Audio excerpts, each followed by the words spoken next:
This is a series of videos about lessons that I learned from a 24-year relationship that failed. Now, this wasn't a relationship of two angels. I'm not telling you to be like me. Instead, I'm showing y'all how being me at times wasn't enough or was flat out wrong.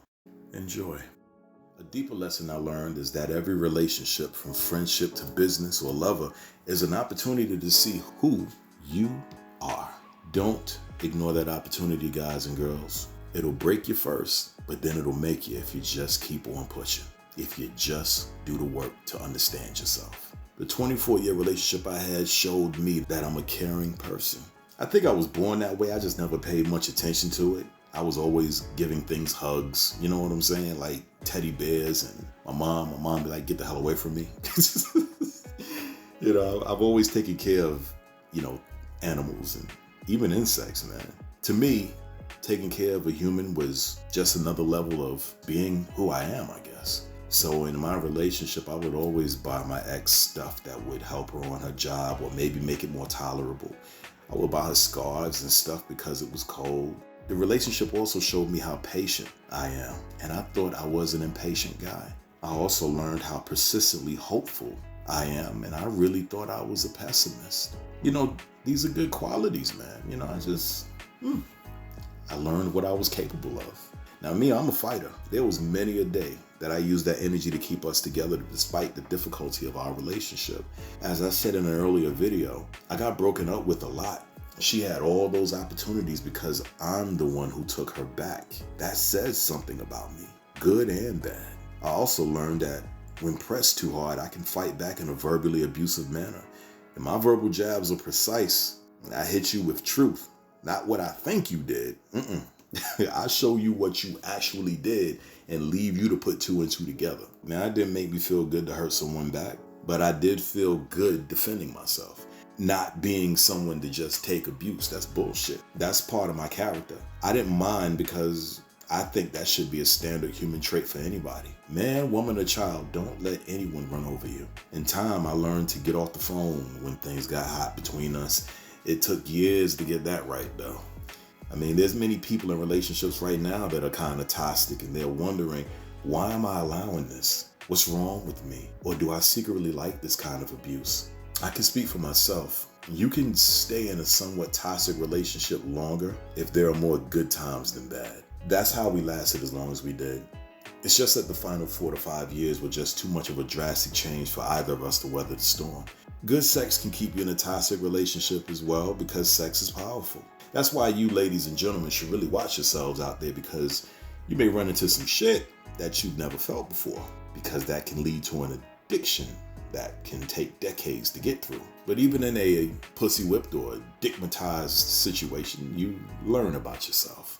The woman learns how sexual she is, what she likes, and the guy giving that pleasure can learn that he likes giving women pleasure, and he may want to do it with one or multiple women. He'll also learn if he's a liar or a player, or is he loyal to one woman who he thinks is the best sex ever.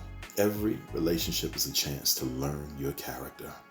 Lastly, if you don't consider yourself in a relationship, how you feel, how you are, then you may begin to only focus on the other person with no regard for yourself. You basically become selfless, self-sacrificing, to the point of it being unhealthy. You put yourself on the back burner and allow your mate to enjoy first in all things. Now that can lead to a situation down the line where you find yourself wondering who you are or what do you like, etc. You can find yourself very lost, having given so much to another person or other people. I've been there. In 24 years, half my life she was a part of my daily, and she needed attention. I was okay giving it because that's who I was. But when she was gone, it was like I had no one that needed me anymore.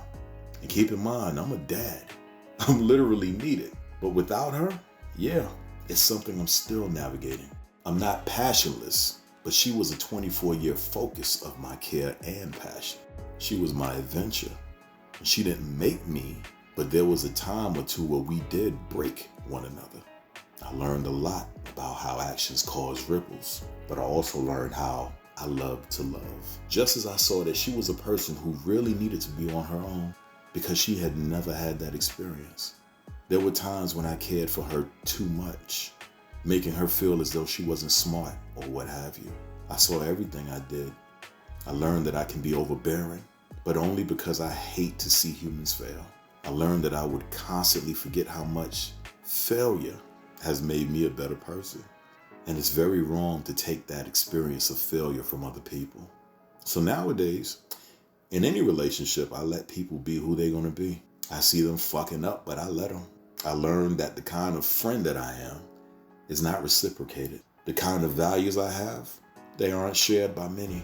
My views, my passions, my romanticized idea of what love is aren't shared by the mainstream. You can actually see examples of this just by looking at the subscriber base that I have on my channels. I have about 4 channels. There's not a lot of people that subscribe to it. I'm not mainstream. You see what I'm saying? I'm different. I think different. I am different. And when you're like that, it can get pretty lonely sometimes. It's a bitter pill for sure. But here's the real shit sandwich that those of us out there who love hard have to eat. No matter how tightly I held on to my relationship, it all still slipped between my grasp, like trying to hold water in your hands. Thankfully, I knew from being rejected a lot as a kid that you can't make anyone like you. You can't make any woman love you. You can't make anyone see your worth. So in my 24-year relationship, those things were never a personal issue with me. No, the main things were just as I said before. No matter how hard you fight, because I'm a fighter, or want something, because I never quit, it can still elude you. And even if you finally get it, shit, it's like being a champion. You're only the champ until the next time you fight. Then you can lose it. You know, ladies and gentlemen, no man or woman can promise you forever and always. Don't fall for the syrup. Instead, take each day as it comes together. Don't hold on too tight, take it from me. Just hold hands. Love more than you bicker. And if life is kind and the stars align, y'all just may grow old together. Always understand the real truth. No matter what you and your mate want, life, the universe, or God is the X factor in all your little human planning. And if God wants you both to meet again the next go round, then it's gonna go down. Because as they say, what is joined by God, no man can put asunder. I know this because I've seen it, and you will too. If you pay attention and if you get enough years, bet your life on my words. On to the next.